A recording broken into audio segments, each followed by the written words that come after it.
سب سے پہلے آپ کو بتائیں کہ تحریک انصاف کو مخصوص نشستیں ملیں گی۔ الیکشن کمیشن کا مخصوص نشستوں سے متعلق سپریم کورٹ کے فیصلے پر عمل درآمد کا فیصلہ۔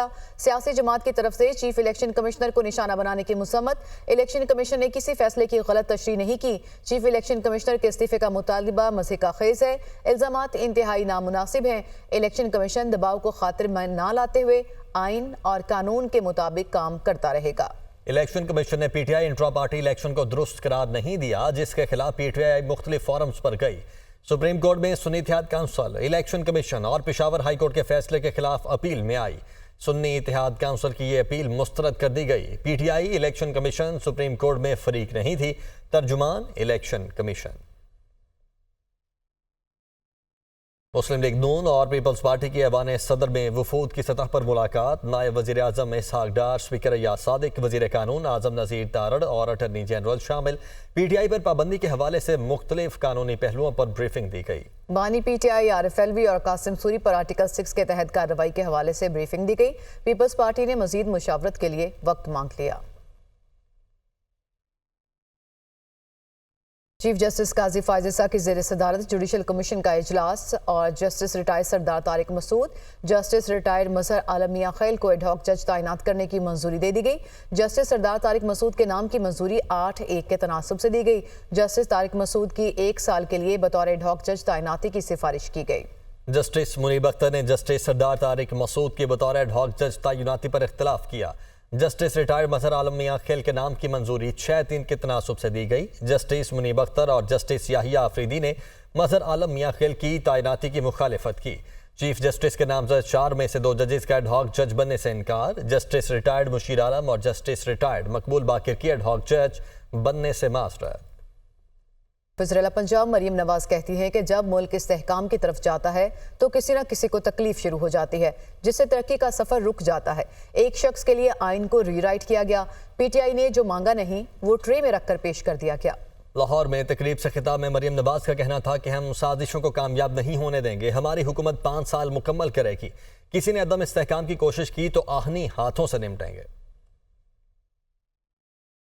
جب اس ملک میں عوام کی زندگی میں بہتری آتی ہے، ترقیاتی کام ہونے لگتے ہیں، مہنگائی کم ہونے لگتی ہے، تو کسی نہ کسی کو اس کی تکلیف شروع ہو جاتی ہے۔ چند افراد کا ایک ٹولہ بیٹھ کر کوئی ایسے فیصلے کر دیتا ہے جس سے ترقی کا جو عمل ہے یا وہ رک جاتا ہے یا وہ ریورس ہو جاتا ہے۔ تو اب آپ دیکھیں یہ جو ابھی سپریم کورٹ کا ڈیسیجن آیا ہے، یہ ڈی سٹیبلائزیشن کی کوشش نہیں ہے تو اور کیا ہے؟ مجھے اس کا دوسرا نام تو سمجھ نہیں آتا۔ مسلم لیگ نون کو 3 حکومتیں ملی، تینوں حکومتوں میں ترقی کے نئے ریکارڈ اس نے قائم کیے، اور ایک شخص ایسا ہے جس کو 4 سال حکومت ملی، اس نے وہ تباہی کی اس ملک کی کہ جس کی کوئی مثال نہیں ملتی۔ آئی ایم ایف کو تو نواز شریف نے وہ پروگرام سکسیسفلی ختم کر کے اس کو خداحافظ کہہ دیا تھا۔ واپس آئی ایم ایف کو لانے والا کون ہے؟ وہی ہے جو آج اڈیالہ جیل میں بیٹھا ہوا ہے، اپنے کرموں کی سزا بھگت رہا ہے۔ یہ تو ان سے تحریک انصاف نے مانگا بھی نہیں وہ جو ان کو مل گیا ہے۔ انشاءاللہ تعالیٰ یہ حکومت 5 سال پورے کرے گی، اور اگر کسی نے اس کو ڈی سٹیبلائز کرنے کی کوشش کی، کسی نے رخنہ ڈالنے کی کوشش کی، کسی نے پولیٹیکل انسٹیبلٹی لانے کی کوشش کی، تو اس کے ساتھ آئینی ہاتھوں سے نپٹا جائے گا۔ سینیٹر عرفان صدیقی کا کہنا ہے کہ فچ کی رپورٹ آئے یا کوئی اور، حکومت مدت پوری کرے گی۔ جس دن پیپلز پارٹی الگ ہو جائے گی ہماری حکومت نہیں رہے گی۔ اگر ہماری حکومت نہیں رہے گی تو ہم اپوزیشن میں بیٹھ جائیں گے۔ دنیا نیوز کے پروگرام میں اختلافی نوٹ میں گفتگو کرتے ہوئے انہوں نے مزید کیا کہا، آپ کو دکھاتے ہیں۔ خواجہ آصف صاحب نے جو بات کہی ہے نا کانسٹیٹیوشنل میلٹ ڈاؤن کی، وہ اسی طرح کانسٹیٹیوشنل میلٹ ڈاؤن ہوتا ہے۔ پارلیمنٹ موجود ہے، پارلیمنٹ زندہ ہے، ادارے کام کر رہے ہیں، چاروں حکومتیں قائم ہیں، کوئی میلٹ ڈاؤن نہیں ہونے والا انشاءاللہ۔ اگر انہوں نے کہا ہے کہ جی 18 مہینے یہ حکومت چلنی ہے اور ٹیکنوکریٹ آ جانا ہے، تو اس کا مطلب یہ ہے کہ 18 مہینے بعد ہم خودکشی کر لیں گے، کیونکہ فچ کی رپورٹ یہ کہہ رہی ہے۔ انشاءاللہ ایسا نہیں ہوگا۔ ہم نے 5 سال کے لیے انتخاب لڑا ہے، 5 سال کے لیے آئے ہیں، 5 سال حکومت کریں گے۔ فچ کی رپورٹ آئے یا کوئی اور رپورٹ آئے، ہمارے عزائم ٹھیک ہیں، ہم ملک کے لیے کام کرنا چاہتے ہیں، پولیٹیکل پرائز دے رہے ہیں اس کے لیے۔ پیپلز پارٹی ہمارے ساتھ ہے، وہ بھی اس میں شریک ہے۔ وزارتیں نہ لینے کا مطلب یہ نہیں ہے کہ وہ ہماری شریک کار نہیں ہے، وہ ہیں تو ہم ہیں نا۔ عددی اکثریت ہماری جبھی بنی ہے جس دن پیپلز پارٹی الگ ہو جائے گی، عددی اکثریت نہیں رہے گی۔ پیپل پارٹی اور پی ٹی آئی مل کے حکومت بنا لیں یا کوئی اور بنا لے، ہماری نہیں رہے گی، اور جب ہماری نہیں رہے گی عدم اعتماد کے بعد تو ہم بیٹھ جائیں گے اپوزیشن پہ۔ महंगी तरीन बिजली पाकिस्तानी मईशत के लिए मुश्किलात का सबब बन चुकी है। IPPs ने मुल्क की मईशत को यरगमाल बना लिया है और आवाम की जेब से सालाना 2300 अरब रुपए से जायद निकाल कर IPPs को दिए जा रहे हैं। इसी हवाले से ये रिपोर्ट देखिए। IPPs के साथ कैपेसिटी पेमेंट मुआहदे, पाकिस्तान खित्ते में महंगी तरीन बिजली पैदा करने वाला मुल्क बन गया। आम सारिफ से एक यूनिट पर 48 रुपए से ज्यादा टैक्स वसूल किया जा रहा है। फ्यूल एडजस्टमेंट और दीगर टैक्सेस मिलाकर एक यूनिट 65 रुपए तक की बुलंद तरीन सतह पर पहुंच जाता है। नेपरा रिपोर्ट के मुताबिक IPPs की औसतन 47.9% बिजली इस्तेमाल की जा रही है, मगर IPPs को इदायगियां 100% की जा रही हैं, यानी जो बिजली हम इस्तेमाल नहीं कर रहे उसका बिल भी अदा करना पड़ रहा है। महंगे IPPs के मामले पर हुकूमत और ब्यूरोक्रेसी भी आमने सामने आ गए। विफाकी वुज़रा का मौक़िफ़ है कि 8,359 मेगावाट सलाहियत के महंगे IPPs 2031 तक खत्म हो जाएंगे। महंगे और पुराने IPPs के मुआहदों पर कबल अज़ वक्त नजरसानी हो सकती है। ताहम वज़ारत तवानाई के हुकाम का कहना है कि मुद्दत मुकम्मल होने से पहले IPPs को बंद करने से कानूनी पेचीदगियों का सामना करना पड़ सकता है। इस पर हुकूमत का मौक़िफ़ है कि मुतअद्दिद IPPs मुद्दत मुकम्मल कर चुके हैं, दोबारा लाइसेंस की तजदीद हुई। क्या ये अमल शफाफ था? महंगे IPPs बंद करने से सालाना 1446 अरब रुपए की कैपेसिटी पेमेंट बचाई जा सकती है और 5 रुपए फी यूनिट तक कम हो सकता है। विफाकी वजीर अवैस लगारी ने एक इंटरव्यू में कहा है कि फी यूनिट बिजली की कीमत 35 रुपए टैक्सेस के बगैर है। फी यूनिट 8 से 10 रुपए में तैयार होता है। अगर बंद प्लांट चला लें तो बिजली की फी यूनिट पैदावारी लागत 8 से 9 रुपए है। तरसीली निजाम पर 2 रुपए और डिस्कोज के अखराजात 5 रुपए फी यूनिट आते हैं। अवैस लगारी ने एतराफ किया कि सबसे बड़ा खर्चा 18 रुपए फी यूनिट कैपेसिटी पेमेंट चार्जेस का है। साबिक निगरान विफाकी वजीर गौहर एजाज ने कहा कि बिजली के मौजूदा निर्ख पर इंडस्ट्री नहीं चल रही। बार बार हुकूमत को कह रहे हैं कि जहां से सस्ती बिजली मिले वहां से लें। कारोबार और सनत चलेगी तो मुल्क चलेगा। हमने अपने दौर में सनतों को अरबों रुपए की सब्सिडी दी। आप अपना घर ठीक करें, हमारे पास अब इन एफिशिएंसीज की और मिसमैनेजमेंट की गुंजाइश नहीं है। हम जिससे सस्ती बिजली है उससे ख़रीदें।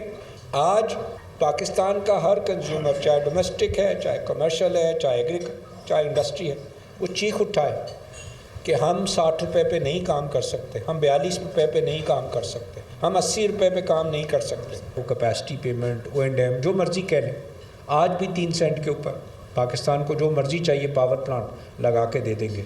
3 सेंट का मतलब 8 रुपए होता है। साबिक वजीर सनत और तिजारत पंजाब SM तनवीर ने कहा कि ये कौन सी सरमायाकारी है जो बंद पावर प्लांट को इदाई हो रही है। हुकूमत बंद पावर प्लांट्स को 2 ट्रिलियन रुपए दे रही है। अपील है कि सस्ती बिजली खरीदी जाए क्योंकि इंडस्ट्री बंद हो रही है। इस वक्त जो बिजली के रेट चल रहे हैं, इन रेट्स पे इंडस्ट्री सरवाइव नहीं कर सकती।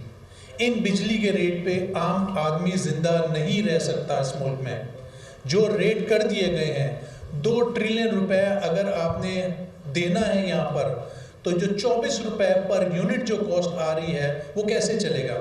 हम बार बार गवर्नमेंट को कह रहे हैं जहाँ से सस्ती बिजली मिलती है वहाँ से ले लें, महंगी बिजली के पीछे क्यों जा रहे हैं।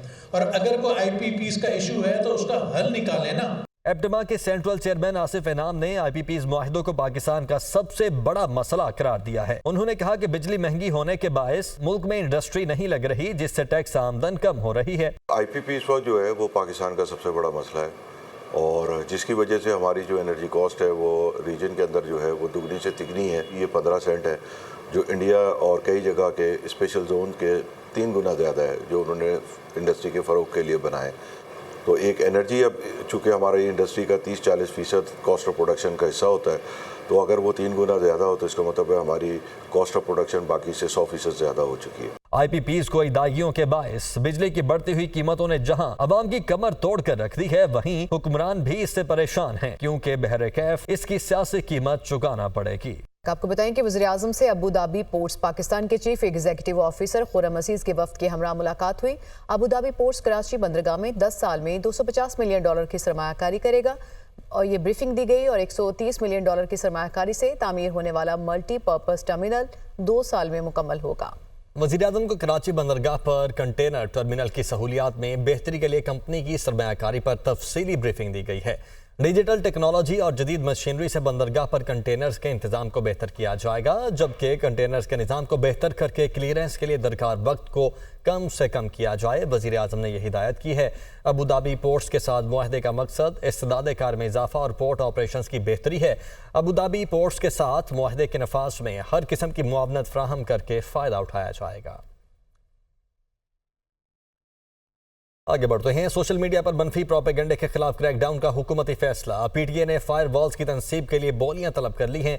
इंटरनेट सर्विस फ्राहम करने वाली कंपनीज पर नेक्स्ट जनरेशन और एप्लीकेशन फायर वॉल्स नस्ब होंगी। Next generation fire wall deep packet inspection की सलाहियत की हामिल होगी। DPI टेक्नोलॉजी से डेटा की लेयर 7 तहत देखा जा सकेगा और नेक्स्ट जनरेशन फायरवॉल से रियल टाइम डेटा की मॉनिटरिंग भी हो सकेगी। तो सोशल मीडिया पर मनफी प्रोपेगेंडे के खिलाफ क्रैकडाउन का यह हुकूमती फैसला सामने आया है, जिस पर PTA ने फायरवॉल्स की तनसीब के लिए बोलियां तलब कर ली हैं।